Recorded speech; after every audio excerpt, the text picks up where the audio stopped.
वेद माता गायत्री और नारद जी।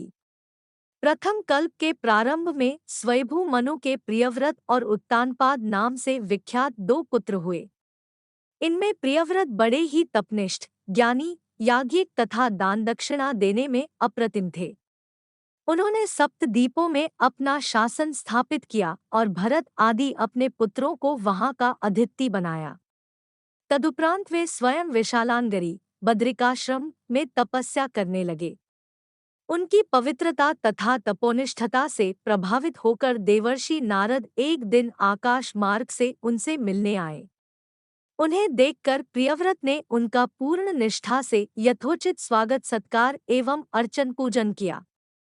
तदुपरांत दोनों के मध्य पर्याप्त समय तक धर्मज्ञान, योग आदि विषयों पर विस्तृत वार्ता होती रही। अंत में प्रियव्रत ने नारद जी से पूछा, देवर्षि आप सर्वज्ञ हैं तथा स्थान स्थान पर भ्रमण करते रहते हैं। कृपया यह बताइए कि आपने किसी काल में कोई विचित्र या अद्भुत घटना देखी है। कुछ क्षण चुप रहकर नारद जी बोले, राजन, संयोग की बात है कि कल ही जब मैं श्वेत द्वीप गया तो एक अति अद्भुत घटना घटित हुई। उसे मैं आपको सुनाता हूँ। सुनिए। श्वेत द्वीप में एक सुंदर सरोवर है। जब मैं उस सरोवर के निकट पहुंचा तो मैंने अनेक खिले हुए कमल पुष्प उसमें देखे। उस सरोवर के तट पर एक अति रूपवती एवं कमल नयनी सुंदरी चुपचाप खड़ी थी। उसे वहां देखकर मुझे बहुत विस्मय हुआ और मैंने उसके निकट पहुंचकर उसका परिचय जानना चाहा।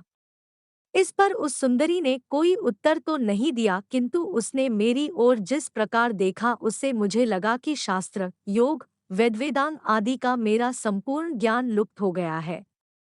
मेरी समझ में नहीं आया कि यह सब क्या हो रहा है, इसलिए मैंने उस सुंदरी की शरण ग्रहण की। उस स्थिति में मैंने उसके शरीर में एक अद्भुत एवं दिव्य लोकायुक्त तेजस्वी पुरुष को विद्यमान देखा। उस पुरुष के शरीर में वैसे ही एक अन्य पुरुष को और उस दूसरे पुरुष के शरीर में तीसरे दिव्य पुरुष को देखा। कुछ देर के बाद वे सब अंतर्ध्यान हो गए। इस अद्भुत दृश्य ने मुझे विस्मय विमूढ़ कर दिया। तब मैंने उस दिव्यांगना से प्रश्न किया, है सुंदरी, मुझे यह बतलाओ कि अकस्मात ही मेरा संपूर्ण ज्ञान लुप्त क्यों हो गया है। इस पर वह बोली कि मैं वेदों की जननी गायत्री हूँ।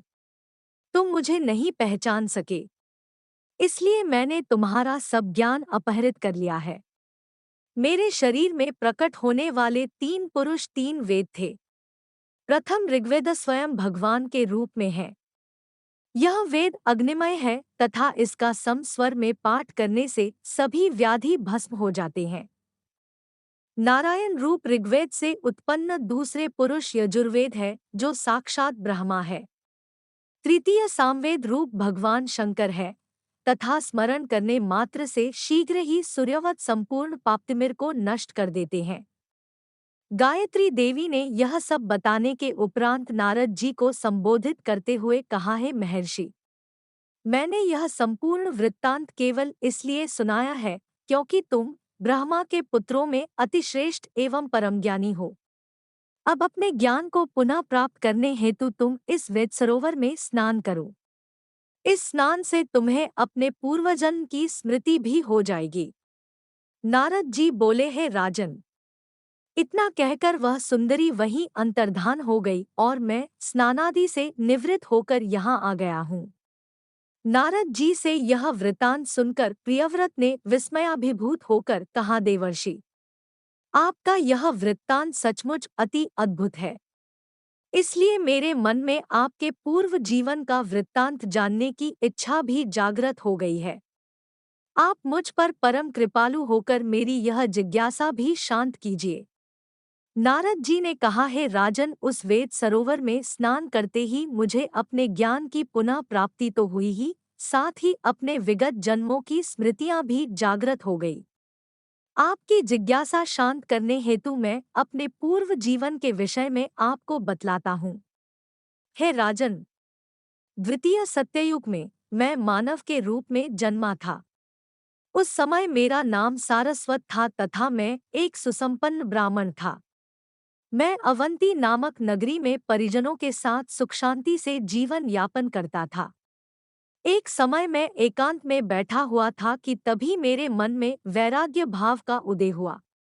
मैंने सोचा कि यह संसार तो व्यर्थ एवं निराधार तथा नाशवान है।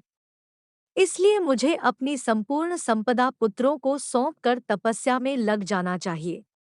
इस विचार के औचित्य नौचित्य पर विचार करने हेतु मैं भगवान की शरण में गया और उनकी प्रेरणा से यज्ञ, श्राद्ध तथा दान कर्मों में प्रवृत्त हो सबको संतुष्ट करके तथा सब प्रकार से निश्चिंत होकर मैं पुष्कर तीर्थ में, जो उस समय सारस्वत सरोवर के नाम से प्रसिद्ध था, तपस्या करने लगा।